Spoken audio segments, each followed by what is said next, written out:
Welcome to the Gus Alva Perspective, a videocast aimed at elevating the points of view of gratitude and abundance over the mindset of fear and scarcity. A topic that I'd like to touch on today with you is overdoing things. Is there such a thing as a peril of excess? Well, I think that that's a very important area because when you think of our desire or our pursuit of success or happiness or personal growth, the propensity to overdo things can cast a shadow over our well being. The nature of excess can be multifaceted, and it's got consequences and strategies, by the way, that can be built in to achieve more of a harmonious balance in the face of the allure of overindulgence. So let's jump into this particular theme. First and foremost, it's critical to understand what the nature of overdoing things is. On the one hand, you might have a lot of ambitions and you might have a perception of wanting to overachieve. And keep in mind that overdoing can manifest in the relentless pursuit of goals where ambition might turn into this unending quest for more and more and more, overshadowing the joy of achievement.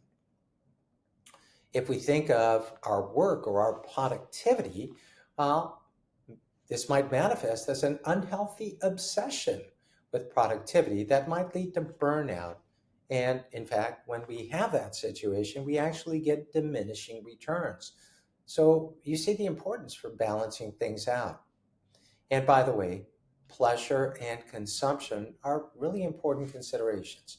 Whether this be material or experiential, this can lead to a cycle of diminishing satisfaction that requires ever increasing levels of indulgence and thus um, very frustrating experience.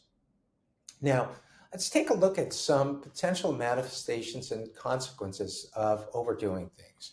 Uh, First and foremost, can you physically overexert?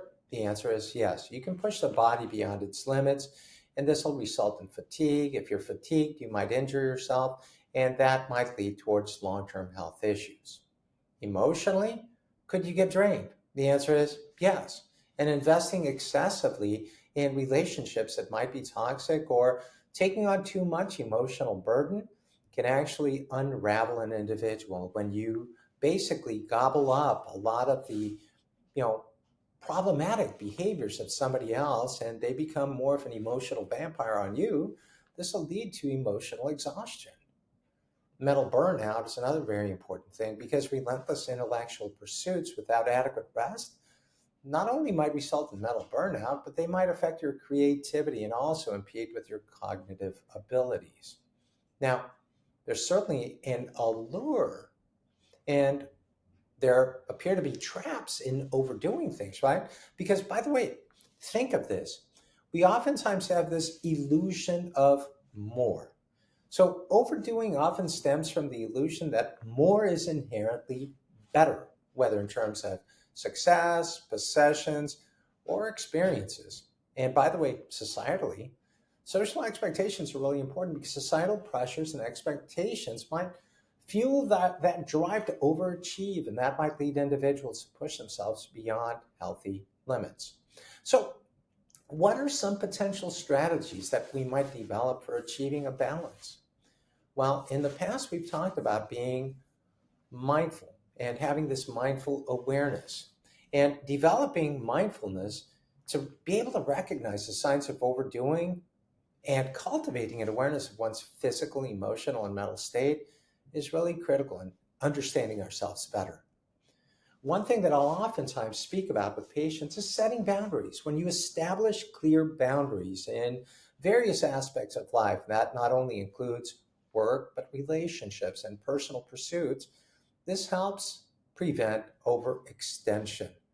And prioritization is very important. When you focus on meaningful priorities and let go of the pursuit of perfection in every aspect of life, that's really important because if we prioritize our well being over the relentless pursuit of more, then we'll actually be able to accomplish more. And so self-care practices are really important, right? And these include relaxation. These include activities that bring us joy and rejuvenation. So it's not just about doing, but keeping that fine balance. Now, it might seem like there's this seductive allure of overdoing things, and this poses a significant challenge in that delicate balance of a fulfilling life. But a mindset of gratitude and abundance helps cultivate the self awareness that's necessary that allows us for the appropriate setting of boundaries, the prioritization of well being as essential tools in navigating the pitfalls of excess.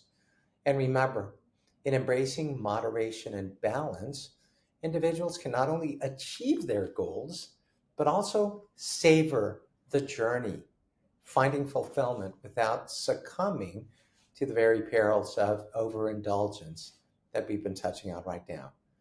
I thank you for joining us on the Gus Alpha Perspective on this thematic of can we potentially overdo things? And the answer is yes. Thank you for joining us. Have a great day.